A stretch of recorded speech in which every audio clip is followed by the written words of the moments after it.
Welcome back to Living 808, everybody. There were 7 major changes to Social Security in 2023, and in today's Living Akamai segment, we learn how those changes affect us. We're happy to have Troy Wada with Impact Wealth Solutions joining us again. Thanks for being here. Thanks, Kay. You know, I understand there were some recent changes with Social Security this year, which is always an interesting topic. Can you elaborate more on the changes? Of course.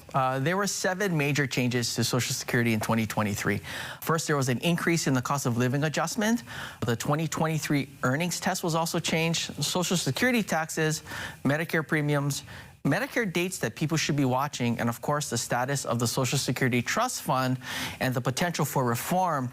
But there was lastly some updates regarding various collection strategies. Now, of course, I know we won't have time to go into everything today, but maybe we could just spend some time on a few of them.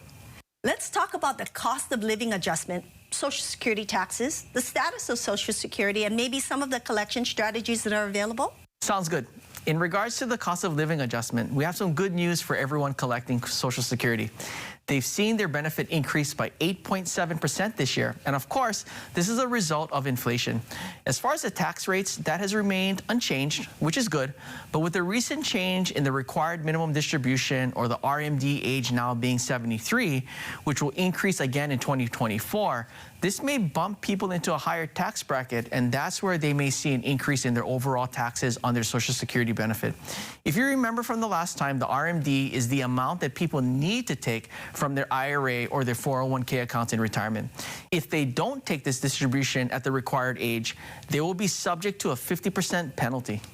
You know, that's actually a great point. Understanding and planning someone's RMD or their required minimum distribution can really affect their overall tax situation.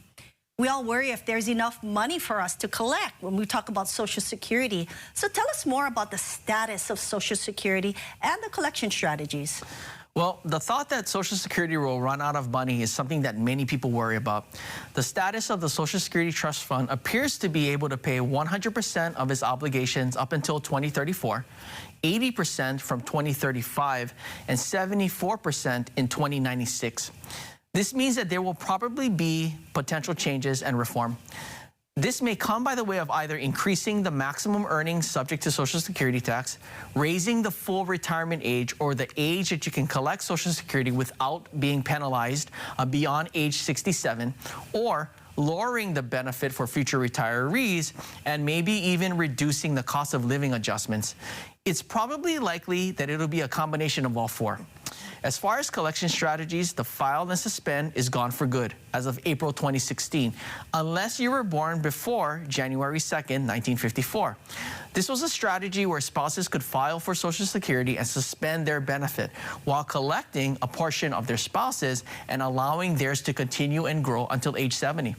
Although this is no longer available, the good news is that lower earning spouses can still get spousal benefits. For those who have been married for 10 years and now divorced and not remarried, be sure to look into the potential of collecting an ex-spousal benefit. Thanks for joining us, Troy. Lots of great information. Thanks, Kay. If you have any questions for Troy or would like to attend our upcoming seminar, give us a call at 808-725-2000. Thanks for joining us, and let Engel & Volkers Honolulu simplify your life. Tons of great information also available on K2N2.com and all the past episodes of Living Akamai there as well. Okay. All right, coming up.